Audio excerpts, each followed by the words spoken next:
Welcome, Dr Yami, to the Me&my Health Up podcast show. So great to have you on. Anthony, thank you so much for inviting me. I know we're going to have lots of fun. Absolutely. I was looking up your background and it's incredible. And we certainly have lots in common. And starting with your focus around nutrition is certainly a big aspect of what I believe in terms of food is medicine. And you've got so much experience to share. So I'd love to hear your story as to how you've arrived at what you're doing today. You're doing so much. So just share the important parts of that journey and what enlightens you today. Sure. Well, it's a long story and complex with many twists and turns, but I grew up with a lot of dieting and body dissatisfaction when I was younger. I've wanted to be a doctor since I was 4, but by the time I was 9, I was already dieting. So I learned a lot about, I guess, quote, nutrition when I was younger and how to manipulate my body size and my intake and all of that. And of course, because it was a personal passion to try to decrease my body size, I learned a lot about nutrition along the way and tried to learn as much as I could about it. I did end up going to medical school and decided on pediatrics as my career route.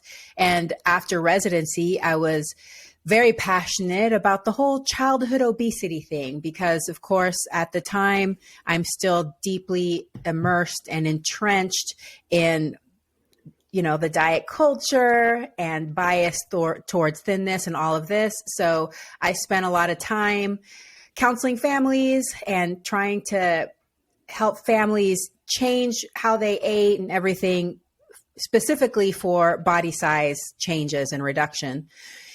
And it wasn't until my path got painful enough that I had to make a change. So I had very disordered eating. I was depressed to the point where, it was dangerous and I had to get help from both my physician and a therapist. And I found a coach that was my first introduction to the non-diet world of approaching my body and how to approach my body size. And that's when I learned about intuitive eating. And around the same time, I happened upon plant-based nutrition.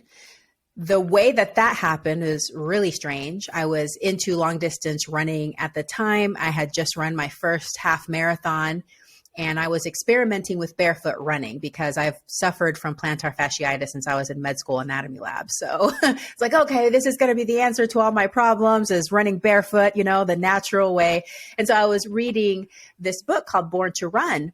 And in the book, one of the main characters in the book is a man called Scott Jurek, who is a vegan ultra marathoner, ultra athlete. But they also focused on this group of native Mexicans called the Tarahumara who live in the desert of Mexico. And they subsist on a predominantly plant-based diet, mainly because that's what they have access to. I know things have changed a lot since the book was written and their lifestyle has changed a lot. But at the time, they were still predominantly eating a plant-based diet and their culture revolved around running. So they're like these natural athletes that it wasn't like they were running necessarily for competition or even for fun. It was more like it was just their way of life. And so they're these accidental athletes in the middle of the desert eating a predominantly plant-based diet. And that just blew my mind because everything that I had been taught up until that point was if you don't eat meat and you don't have dairy, bad things are going to happen to you. And you can certainly not be an athlete. So here's Scott Jurek, like winning all of these awards, running hundreds of miles and doing all of these crazy endurance things. And then there's this group of people that it's just an accident. Like they're not even trying to be elite athletes. And then they're accidentally doing this on corn and beans. And that's when I got the idea, I'm going to try it and just see, because I was just insanely curious. I really was just insanely curious of like, okay, what's going to happen if I do this? I didn't even consult anybody or tell anybody. I just went ahead and did it. And I did a very simple diet. Basically, it was like whole grain toast with peanut butter for breakfast and rice and beans and pasta with marinara sauce. But I was surprised and shocked by what happened within 3 or 4 days, my chronic constipation, which I thought was genetic and it ran my whole family, was cured. And I did not even expect that. And I felt great. And it wasn't that difficult for me. And of course, one thing led to another. I started watching the documentaries. I read Diet for a New America. I found one vegan friend who, of course, she's like, here's a bunch of books and literature. Of course, she was excited to tell me as much as she knew about it. And by the end of my 30-day experiment, there was no turning back. And so learning about plant-based nutrition, learning about whole foods and the power of just the simplicity of looking at foods for the benefits of the fiber and the antioxidants and eating whole and eating when you're hungry, stopping when you're satisfied, getting away from dieting and weighing myself and weighing and measuring and trying to control and restrict my eating to this abundance and enjoyment and pleasure. And I felt wonderful. And so I think it was just all meant to be at that time of my life. And it took a few more years for me to become comfortable enough with it that I started approaching it with my patients and talking about it. And eventually I left the practice that I was part of and started my own practice. And now that's what I do all the time because I have time to, and I have the ability to do that. So like I said, it's a long story, but that's the way I ended up where I am today.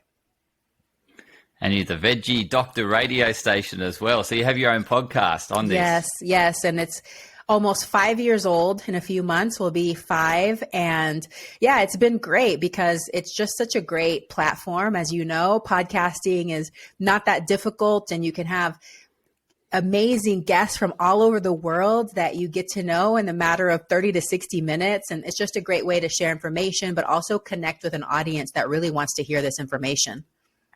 Absolutely. So there was 2 key elements that came out of that story for me, and it was that combination of intuitive eating and plant-based that's really, it's been a game changer. And I say game changer because there's a documentary on, certainly plant-based eating. But what I'd love to focus now on is this intuitive and plant-based. So we'll start with the intuitive because I think that's what you connected with first in terms of coming across that non-diet approach coach, and that made a fundamental difference in terms of the way you think and the way you approach food.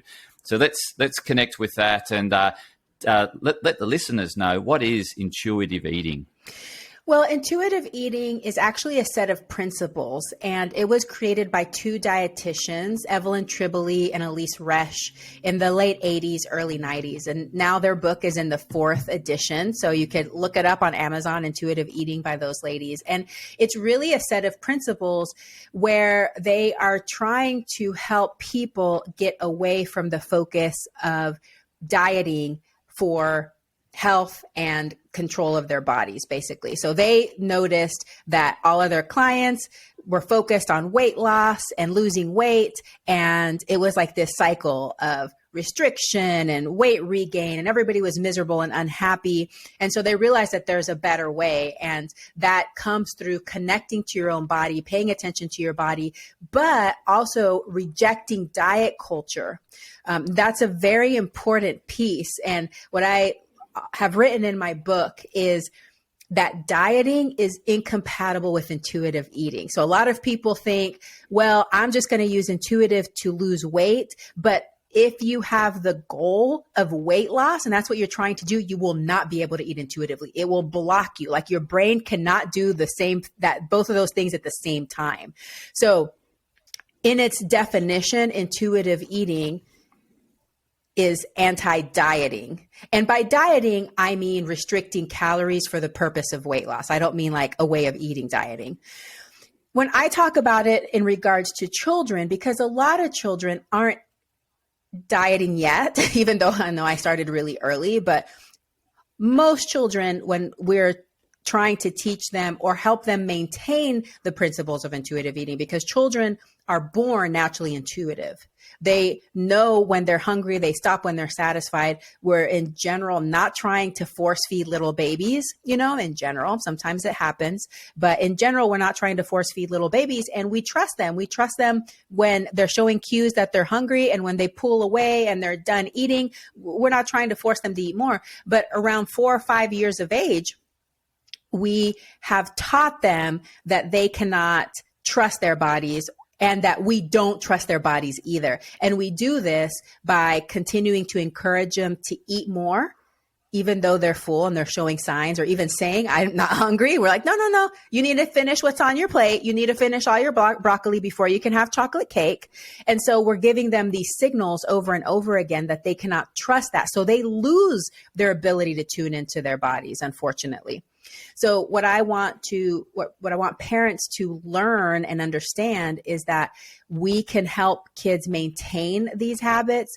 And if we've already helped them unlearn it, or they've unlearned it through other modalities, then we can help them learn it again. And of course, adults can too. It's never too late to tune back into your body and to start rejecting diet culture and eat in a way that brings you pleasure and satisfaction, which is a very important part of intuitive eating, is to allow yourself to have pleasure. A lot of people are afraid to enjoy their food because they feel that if they enjoy their food, they're going to overeat and they're going to gain weight. And so there's so many levels there that we have to really learn and practice. And there's no perfection. When it comes to intuitive eating, it's not a right or a wrong. It's not a black or a white. It's a spectrum. And you're going to be at different places in the spectrum at different times in your life. And so it is a process, it's an evolution. But for people that want to learn more, I definitely suggest them reading the Intuitive Eating book by Evelyn Tribole and Elise Resch. And for parents that want to learn about my perspective, specifically my book, A Parent's Guide to Intuitive Eating. So would that be your first step that you recommend people to do, is get educated more on intuitive eating, or is there a simple step that the listeners can take beyond that step? Well, the simplest step is just to start to pay attention. We have learned to ignore our body signals because it's not time to eat, or, I've already had enough calories for the day, or my diet plan says I can't eat until whatever, like the time restricted eating is such a big deal right now that everybody has to eat like in 4 to 6 hours. You can't eat outside of that. So the first thing is just tune into your body and recognize when your body is feeling hunger and when your body is telling you that it's had enough. Just simply tune into it. Don't even act on it yet if that's not what you're intending to do, or that's not where you are at your journey. Just pay attention to it. And you'll notice that your body does give you signals. And pay attention to little kids too. Like what I love about little kids, especially the ones that haven't lost their intuitive eating, they may be having a dessert and 2 bites in, they're like, and they get up and go play. And we're looking at like, how could they not finish that delicious piece of chocolate cake, But because we've had so many years of restriction, when we finally allow ourselves to eat something, we want to eat the whole thing plus some. And kids aren't like that when they're young. They know that they're going to have chocolate cake again someday, and they're done with it and they're bored of it and they're ready to move on and go do something else. So start paying attention to how kids act around food. And that'll give you some clues as to how kids are born with these abilities. So they can teach us something. I was thinking, like you mentioned the children around intuitive eating, and I was thinking, well, how do parents, embrace intuitive eating? And you covered that. And then I'm thinking, like parents need to lead by example for the children to follow. But in this instance, you say, well, yeah, it's innate within us. And if you followed the children's example, then that makes, they lead us by example in terms of the way we are designed to eat, essentially. Yes. And it's all about trust. It's about trusting our own bodies and trusting our children's bodies. And when we're able to give that trust, even though it's super incredibly scary, then we'll learn. We'll learn each time. Okay. It's going to be okay. I can trust my body. I can trust my child's body. And step by step, you'll start to gain more confidence in paying attention to those cues.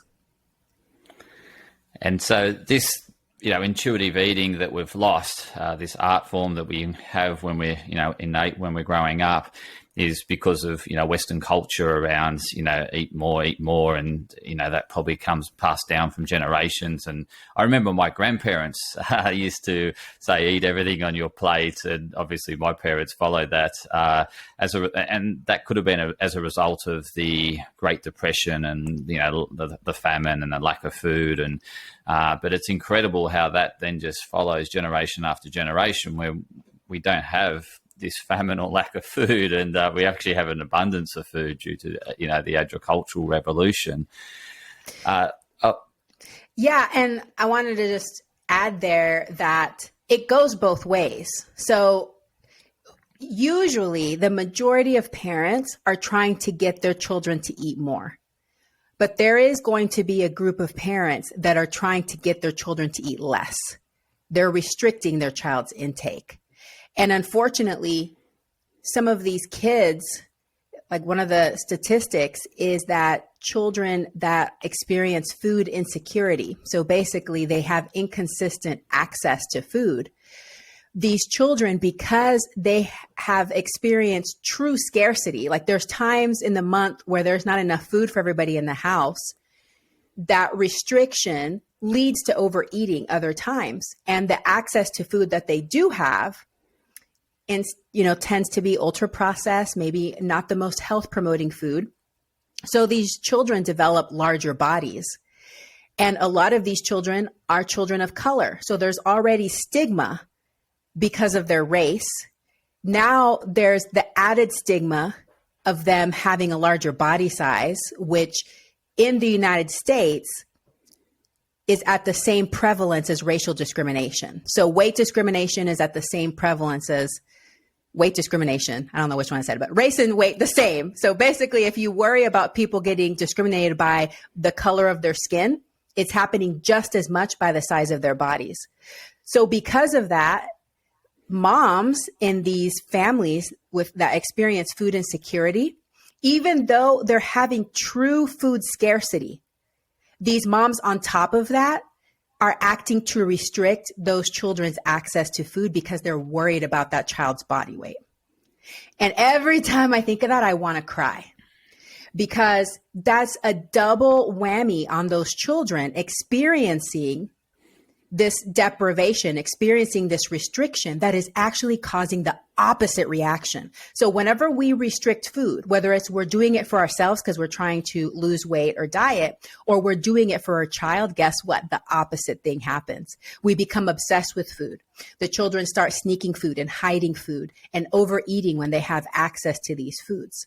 So it goes both ways. Yes, we shouldn't force our children to eat, especially when they're giving cues that they're full and or even saying, I'm not hungry anymore. We definitely shouldn't force our children to eat, but we should also not put our children on diets specifically. So the restriction also causes the opposite reaction. When we force our kids to eat, they actually end up eating less fruits and vegetables, because when they're forced, it creates anxiety. Children, nobody likes to be controlled, right? But whenever we restrict food, they are more obsessed with food. They start hiding, sneaking, overeating. It becomes a problem. And this can be seen even in children that are typical body weight in households where, and I can only say this because I was this mom. So I have had times in my life where I have been very restrictive with certain foods because I was really worried about health and thinking, okay, my child can never have this processed food because it's really bad for them. So we're not ever going to have this at home. And then I realized whenever they would have access to it somewhere else, they would turn into little monsters. And I have never seen a child suck down a juice box so fast in my life. My kids, literally, their faces would cave in for how fast they were sucking down these juice boxes. These are not normal behaviors, And so when I realized my children were having very unusual and abnormal behaviors around certain foods, because it's not like they were binging on broccoli. They were binging on some of these things like cookies and, cake and juice and things like that I was saying were bad foods that we shouldn't have. That's when I realized that I was creating this scarcity, this restriction that was causing a rebound. So it's really important to understand this psychology, because we can take a deep breath. We can be mindful. We can tune into our own anxiety and realize that as parents, we're trying to do the best we can. We want our kids to be healthy. We want them to, have all the nutrients for their growth and development. But we have to find balance, because otherwise we can create the exact thing that we're afraid our children are going to have through our actions of how we feed them. Totally concur. And yeah, that thing of restriction and just resulting in that wanting, you want what you don't have, or that the thing that's been suppressed from you or taken from you, you just earn for it, much more than ever before. So I totally concur, with eliminate that restrictive extremism sort of. And you mentioned on top of that is this fad at the moment is around the time restricted feeding. Yes. And again, that's another form of restriction. So I take it from, your connection with intuitive eating that you do not like time restricted feeding. When I talk about these subjects, I tell people that there is a group of people that can do things and the risk for them is low. Whether, their psychology is different, they approach things differently. It's probably people that are less perfectionistic. They're not tying their worth to the size of their body or their fitness level. These people might be able to make some of these changes in their diet and in the way that they approach food that has less risk of psychological harm to them. So I do think that there's people that can do it and they're like, oh yeah, I'm fine, And there's a big group of people that, like me, extreme perfectionist. Of course, I'm a recovering perfectionist, but I have that genetic tendency, history of decades of disordered eating, lots of bias in my mind as far as weight and size bias, because I had been told since I was younger that being thin is good, being thin is valuable. You're more worthy if you're thin. So people like this, they get onto these little plans or whatever, and it can cause a lot of harm because it's a slippery slope. And I've in the past tried time restricted feeding, and it was a very slippery slope for me, to the point where it wasn't just hours. It ended up being days. So it's like, you have to be really careful, and you have to understand your history. You have to understand the way your brain works. And any practitioner, in my opinion, that's prescribing these things, any kind of calorie restriction or restriction around food, needs to give full informed consent to patients and clients, because 30% of people that go on calorie restricted diets are going to develop disordered eating. And 25% of those people are going to develop full-blown diagnosable eating disorders. And that's why I think it's important for us to step away from this emphasis on body size and turn the script around and focus more on well-being, which is something that people can tune into, just like intuitive eating. You can tune into your well-being. How are you feeling on a day-to-day basis? How do the foods that you eat make you feel? How does the movement that you do make you feel? Instead of what's the number on the scale? How much does your waist measure? These things that can cause people to make choices that ultimately harm their mental health. Yeah, so I totally hear what you say. It really depends on the psychological makeup of that person as to what effect it will have on them long term. And so everyone's different in terms of how they're wired. And you mentioned, you have this tendency towards perfectionism, and it really doesn't work for anyone that has that tendency towards perfectionism. But those that can sort of not get too obsessed with the numbers and the just naturally don't have that obsession, then it doesn't have such an impact on them long term. So yeah, totally understand that individualization around it. Just on the, we're talking about any type of restrictive behavior and the implication it can have on your well-being. And you also mentioned how it's better to go with how you feel as a result versus the numbers that are saying. So like someone can look at the scales and think, well, I don't like that number, but I feel great. And so it's very contradictory. And then, in terms of the effect that has on their mindset, they're so obsessed over the scale weight and the weight they're trying to achieve that they lose sight of that they're feeling great and their moods are great and everything like that. So I totally agree with what you're saying there. So where I'm going to now is just around the plant-based eating. And I'm thinking, isn't that a form of restrictive behavior because you're eliminating a food group? So I just wanted to get your thoughts on that, because I know that it's had such a profound impact on you and your clients. And I know so I'm just really keen to hear that as to where you stand around this plant-based eating and that intuitive eating, because it's a bit contradictory from my point of view. And thank you for asking this question, because it does come up. I actually have 2 podcast episode monologues on my podcast addressing this issue, they're pretty long. They're like 30 and 45 minutes each. So anybody that wants to hear my opinion and my perspective on this, I pull in some data and stuff like that. But I am a big believer that it does not have to be all or nothing, but that there is a huge benefit to eating more whole plants. So currently in the United States, the majority of our calories are derived from ultra-processed foods and animal products. And as a physician, because I have lots of perspectives, right? I'm a doctor. I have a master of public health. I'm also a health and wellness coach. I have a board certification in lifestyle medicine. So I do focus on health and well-being a lot. Health with my medical hat, well-being with my coach hat. So it is something I care about. I do believe that what we eat matters. So I can't go to the extreme that some people do that would be like, it doesn't matter what we eat. Just tune into your hunger and satiety and, you'll be fine. I do think it matters. But I do subscribe to this idea of gentle nutrition, which is we need to have some foundation of knowledge about foods and their benefits and the potential risks. But we don't have to take it to the extreme of these foods are bad, these foods are perfect and good, and eliminate all the bad foods and subscribe to only all the good foods, because that usually leads to disordered eating. Now, I also have the bias that I'm vegan as well. So for me, eating a whole food plant-based diet creates zero restriction in my brain because I also have the ethical and philosophical alignment to not eating animals.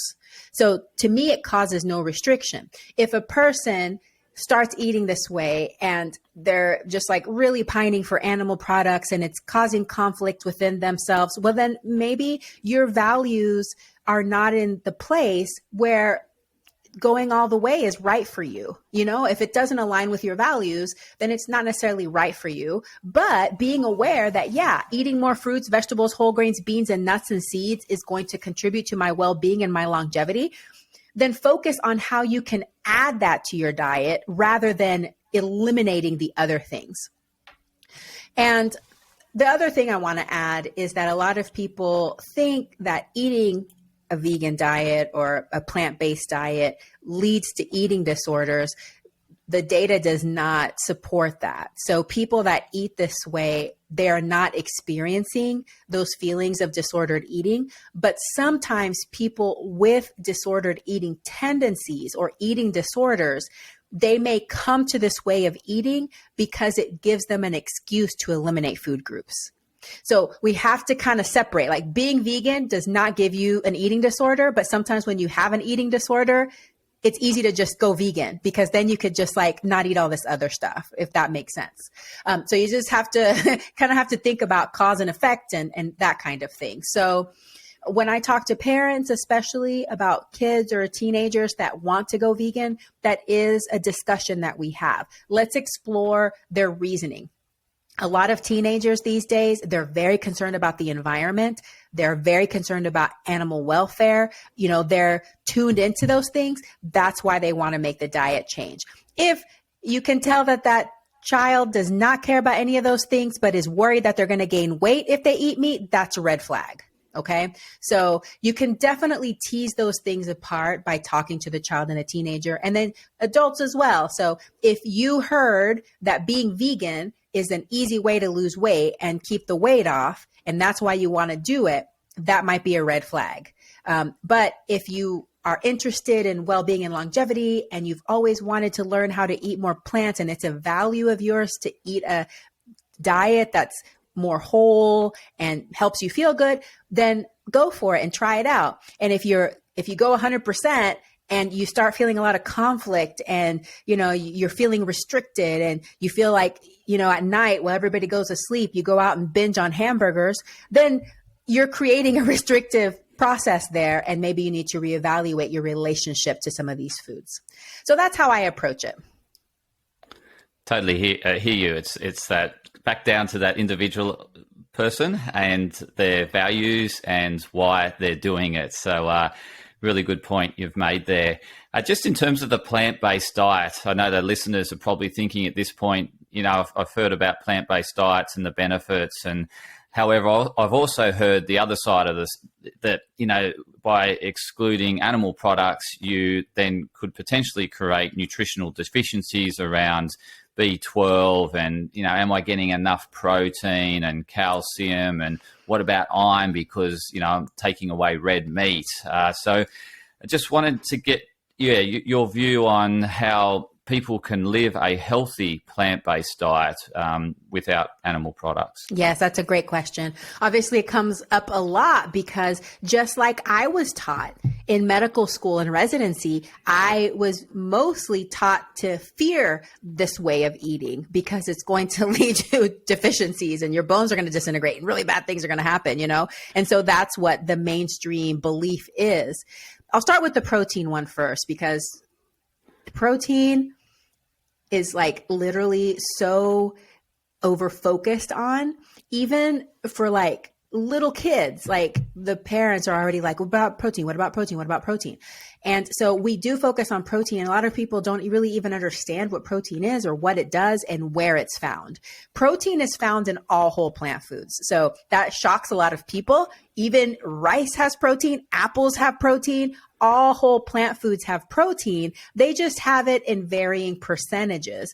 And just remember, every herbivore on the planet, they're getting 100% of their protein from plants. So just think about cows that you eat for their protein. Where's their protein coming from? It's coming from grass. They have to eat a lot of it, of course, but it's coming from grass. And things like gorillas that are predominantly eating plants, all of their protein is coming from plants.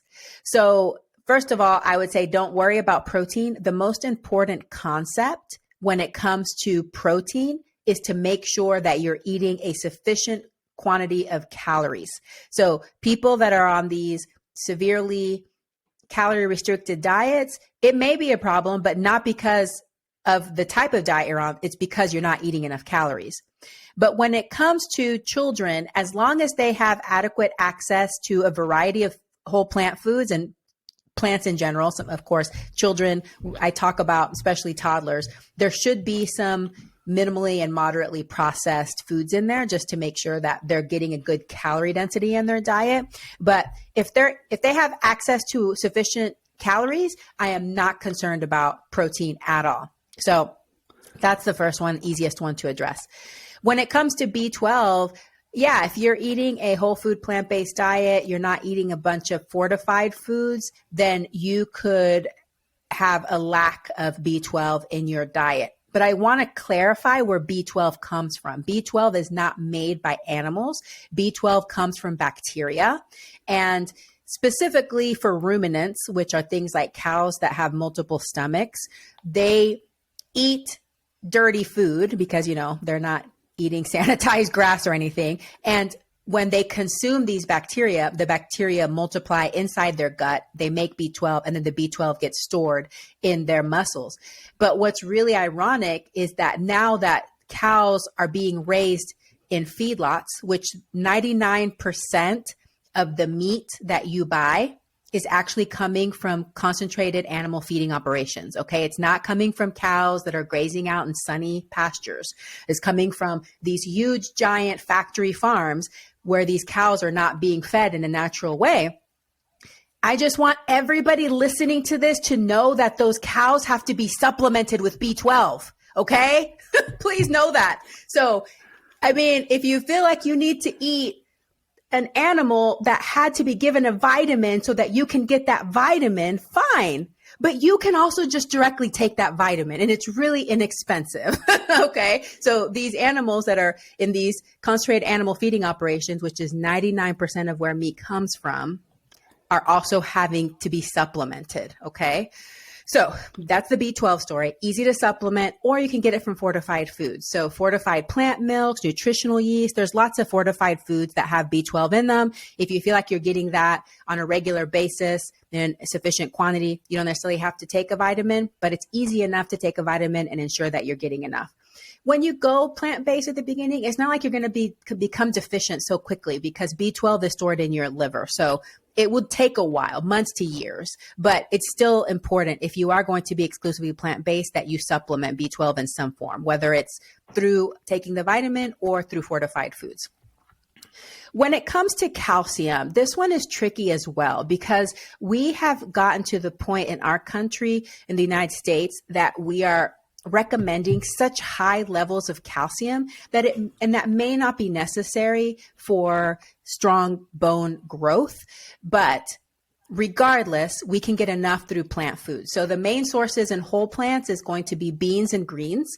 And then there's also fortified foods. So our fortified plant milks, which is easy for toddlers to get, and it has calcium added to it, vitamin D, usually B12 added to it. And so you can get sufficient calcium from having a couple of glasses of that, plus your beans and greens and your other foods. So, but I also want people to know that calcium by itself is not how your bones get strong. Yes, your bones need calcium. Your bones also need vitamin D and all these other nutrients. But even with all those nutrients, if you were just pounding 1 million tons a day of those nutrients, if you're not doing weight-bearing exercise, it's not going to lead to strong bones. The good thing is that kids are experts in weight-bearing exercise because they literally don't stop moving, especially when they're toddlers and preschoolers. So they're really good at that. But when we get older, especially by middle school and high school, we're just sitting around and use it or lose it. You know what I'm saying? So that's why it's important to move your body in pleasurable ways. Think about adding some resistance training, especially as you get older. I'm 42, so that's a value of mine, is to keep up my resistance training because I know if I don't use my bones, these bones are not going to stay strong, okay? So you can't sit around on the couch drinking a bunch of calcium fortified milk and expect that that's going to be enough. So just wanted to put a plug for weight-bearing exercise because nobody ever talks about that. Okay, and then was there one? Iron. Yes, iron. That's the other one I wanted to talk about. Studies show that vegans, plant-based eaters are not at increased risk of iron deficiency. It just happens to be that iron deficiency is the most common nutrient deficiency in the world. So there's a lot of people at risk for this, especially our breastfed babies. They might be at risk for it. And as a pediatrician, I always think about that. Some people with some genetic predispositions might be at risk for it. And then some people with certain lifestyle habits. So if you drink a lot of cow's milk, that could, cow's milk has 4 different ways that it actually may decrease our iron absorption, especially for little kids. So there's lots of different ways that your iron levels might be low. But I don't worry about getting enough iron on a plant-based diet. Beans and greens, again, beans and greens are the superstars when it comes to iron and calcium. And there's also fortified foods too. So even omnivorous babies, when they're little, we're talking about doing iron fortified cereals for a while to make sure that we keep their iron levels up. And so as long as you're eating sufficient quantities and addressing some of the other issues you may have with iron absorption, which may affect a few people or menstruating women, then it's generally not a problem. And one other one I've heard of, Dr. Yami, is iodine. So how do you approach iodine?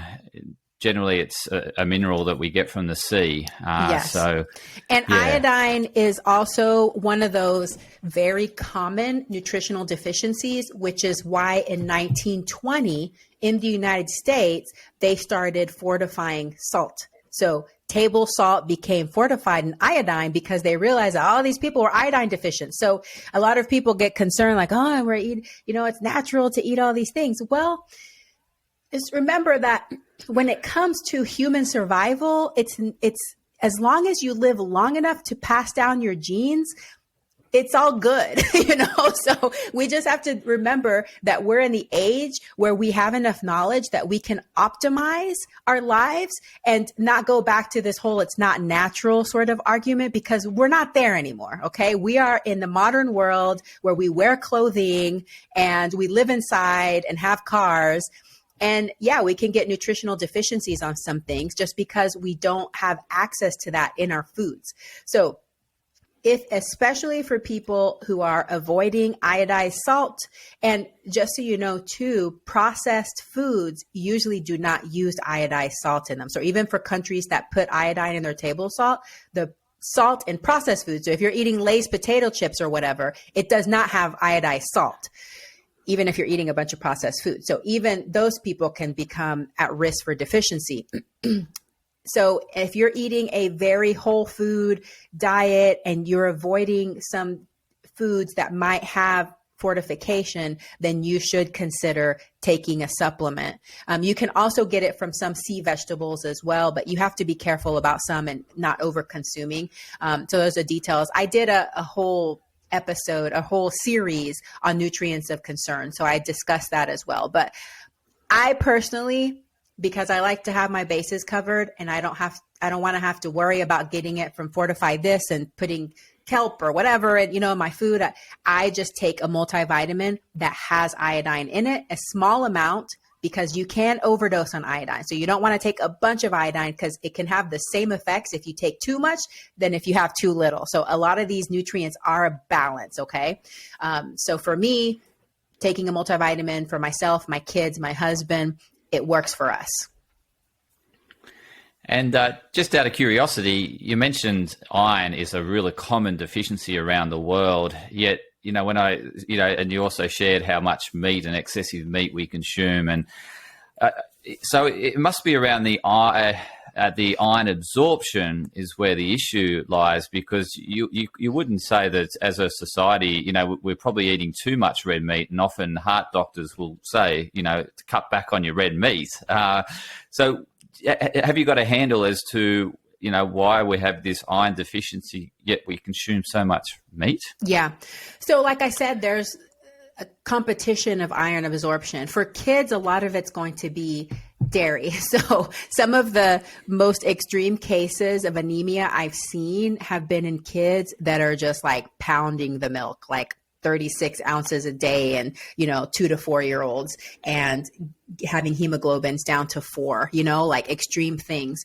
And the reason is because cow's milk is very high in calcium. So that's one of the calcium competes with iron absorption, but also can cause microscopic bleeding in the gut. And, there's other things that it can do as well. So that's one of the main ones. But I think that there's just some people that for whatever reason, they're genetically predisposed not to have super high iron loads. And maybe that was protective for, at some point in our evolution. I don't know, because it is something that you see some people that even with iron supplements, they struggle with anemia still. They struggle with it. So I think that there are some people that are genetically susceptible to it as well. But I'm definitely not an iron expert. And for little babies, we know that they can lose their iron stores, and breast milk obviously is very low in iron.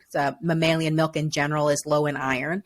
And so those little babies, especially if they were born preemie or if there was a lot of blood loss after birth, they didn't get as much of the blood from the placenta, then their iron stores can kind of get low between 4 and 6 months of age. And then if we're not being mindful about making sure that they're getting iron-rich foods and also keeping the competition low, like I don't want them at 1 to start pounding a bunch of cow's milk, then we can generally get them up to normal levels.